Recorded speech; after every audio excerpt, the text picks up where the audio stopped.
Alright, welcome back to our podcast. I'm the gentleman, accompanied by the disturbed Southern Belle. Hello. And in this episode, we will be continuing our series on the most disturbing media with probably one of the most messed up stories I have ever heard of. It's pretty bad. The Wasp Factory. It's out there. Not for the faint-hearted, let's just put it that way. So this is a book that was published in 1984 by Scottish writer Ian Banks. This is Banks' attempt at writing a more mainstream novel. Yeah, mainstream. Loosely mainstream, we'll say. Yeah, I just say this now. Given the time it was written, I don't imagine this was received all too well. It was very controversial. It probably still is in some some. Oh, absolutely, it probably some people. still is. But anyway. Anyways, this story is written in the first-person perspective and is told by 16-year-old Francis Caldham, who's known as Frank throughout the story. So, as for the plot of the story, Frank lives with his father on a small island in rural Scotland. He has not seen his mother in several years, and there is no official record of his birth, which means his existence is basically non-existent. Right. So, Frank occupies his day by doing various rituals. He also builds small dams and maintains a small array of weapons, which include a small catapult, some pipe bombs, and a crudely crafted flamethrower. Ah, yes. All young boys' wildest fantasies. Yeah, they all need some pipe bombs and flamethrowers. Well, I don't know. I always wanted to build a flamethrower. Well, sure. Anyways, he uses these weapons for killing small animals around his island. He also spends time taking long walks in which he patrols the island. He occasionally gets drunk with his only friend, who is a dwarf. Mostly, Frank has almost no contact with the outside world, and is haunted by a dog attack that took place during his youth, which resulted in the loss of his genitalia. This causes Frank to resent others for his deformity, especially women. This is mainly due to the fact that his mauling took place during the last time he had seen his mother. She had returned briefly to give birth to Frank's younger brother before leaving immediately afterward. As you do. This is also the last time we will ever hear about Frank's mother. Pretty much. She never comes back as far as I know. So, yeah.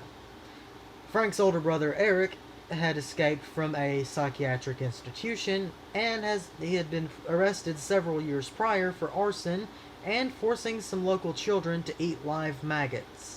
Because that's just what you do. That's kind of, fun and games, Eric will often call Frank from a payphone to inform him of his progress back to the island. However, his behavior is very erratic, and their conversations regularly end badly, with Eric erupting into a fit of anger. However, it's made clear that Frank does love his older brother. The Wasp Factory is a mechanism that was invented by Frank, and it consists of a huge clock face, which he had salvaged from the dump. It is encased in a glass box, and behind each of the 12 numerals is a trap that leads to a different ritualistic death for the wasp that Frank puts into it, via a hole in the center of the mechanism. Right. These deaths include burning, crushing, or drowning in Frank's urine. Ah, yes. Because, yes. Why wouldn't you have that? He places the factory in a loft in his house, and he places it there to prevent his father from finding it, as his father cannot go to the loft due to a leg injury. Frank also constructs several sacrifice poles, which he places in various places on the island. On these poles, he places the corpses of animals, such as mice, that he has killed. The purpose of the poles is to attract birds that will fly away and alert Frank of any people approaching the island. Ah, yes, the sacrifice poles. Kind of smart, actually. I guess. In terms of an early warning system. I guess in that, but good grief, it's very disgusting. Very disgusting, yes. But creative. I guess, sure. Gotta give him points for that. We'll give him that. He's creative. That Wasp Factory's creative. It's true. Very odd, but creative. Anyways, following this, a description of Eric, Frank's older brother, is given, in which Eric is described as having been extremely sensitive. This incident was thought to have driven Eric, or the incident that was thought to have driven Eric mad is also described. Eric had been a volunteer at a hospital and was studying to become a doctor. While doing this volunteer work, Eric discovers a horrible case of neglect. He is attempting to feed an infant that was sadly born with acrovaria, which is a condition in which someone is born with the absence of cranial or facial bones. Right. Eric notices that the child is unresponsive, however, it is smiling. This is odd, as the child is normally expressionless. The child's skull is held together by a metal plate over its head. So Eric then checks underneath and finds that the baby's exposed brain tissue is being eaten by day-old maggots. Oh my God. It is awful. Sad. So sad.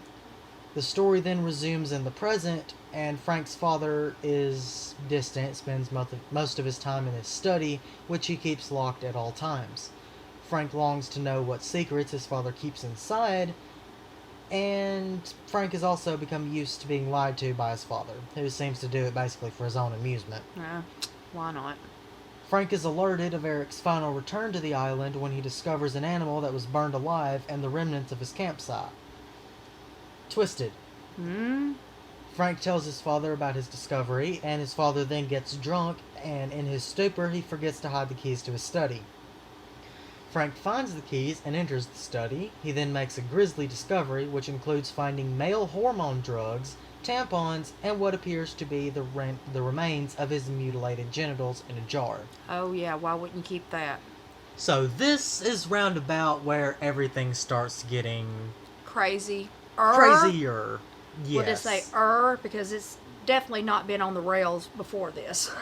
No, this is pretty much where the entire train is just disconnected from the rails. There we go. It gets nuts at the end. The coup de grace, so to speak. There we go. So, this leads Frank to assume that his father is actually a woman. He then forces his father to disrobe at knife point and discovers that he was wrong. During the confrontation with his father, Eric arrives at the home. Eric attempts to destroy the house by setting fire to a large stock of cordite, which is kept in the cellar. And for those who don't know, cordite is essentially It's similar to modern gunpowder. gunpowder. It's It's similar-ish. Yeah. It's not exactly the It's same. basically an equivalent. It's like a propellant sort of Yeah. type thing. But anyway, go ahead. Something very flammable. There we go. And cause explosions and things. Combustible. Right. Yeah.